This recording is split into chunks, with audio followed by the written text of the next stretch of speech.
Good morning, Veronica. Good morning, Constantin, and hello, everyone, and welcome to the Hello. second edition of Engaging Marketeers. Right. Today we have our second edition, and we are so excited to share with you a few tips about the first stage of the inbound, how to attract your audience, and how to engage with them. So we have a few hands-on tips about that, and I think Veronica will just dive into it so we don't waste people's time. Exactly. Let's keep it short and sweet. And what you need to remember when it comes to attracting your audience is who your audience is. Everything starts with the avatar or the buying persona, or how you want to name it, basically is the profile of your client. And once that you have this very clear, and by that I mean who they are, what do they like, what do they don't like, where do they spend their time online and offline, and what period of the day are they on that particular platform, then you can start creating your content. And by content, I understand blogs, videos, like the one we are creating now, for example, but also I understand offline. So not everything happens online, even if we live in a digital world. But the best part of this, of the offline, I mean, is the fact that once that you start going to different either conferences where you are having a workshop or a presentation, or even take part of a panel discussion, is that you can take that content and create a blog post or a video or a postcard out of it. A postcard out of it. But in order to create a very good and quality content, you need to have the keywords, because of the keywords, people are able to find you in Google search. And I think Constantin will be able to tell us, share with us a little bit more about this. I couldn't agree more with Veronica. So the keywords play a crucial part in your first stage of attracting your audience. And it's good that Veronica mentioned the buyer persona. And I would say that when you have your keyword strategy designing, when you look at that, how to design it, you should design it around your buyer persona. Like, how does your buyer persona look for something? Try to mimic that. Put yourself in the shoes of your customer or potential customer, and try to understand how would I research for a product, a service that I need right now, right? And there's tons of tools for that.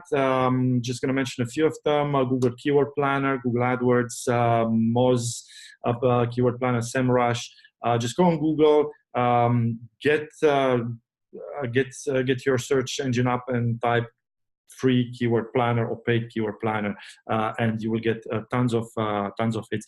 But besides that, I would say that the keywords play such an important role that you want to rank up as high as possible in your organic search. And sometimes you have to play with the different keywords, from looking from simple keywords to long tail keywords. For example, if you look at if you are looking for a plumber to fix your pipes, probably every plumber in the world has the keyword pipe fixing on his website. But then maybe a tailored keyword, pipe fixing for small houses with this problem or with this type of pipes, would be a longer tail keyword, which would then address a niche market, which will eventually rank you up in a. Or you can also specify the location, or maybe specific hours where you can go and show up. And that brings us actually a niching. You need to use keywords to niche the audience, and then make a differentiation between yourself and your competitors. I totally agree. And that brings us actually to the last thing, because you do your research, you have the keywords, you do your content, but what happens now? Now the most important thing is, where do you distribute it? And we already mentioned at the beginning of this video that you need to know where your audience is, and also what time of day they are there.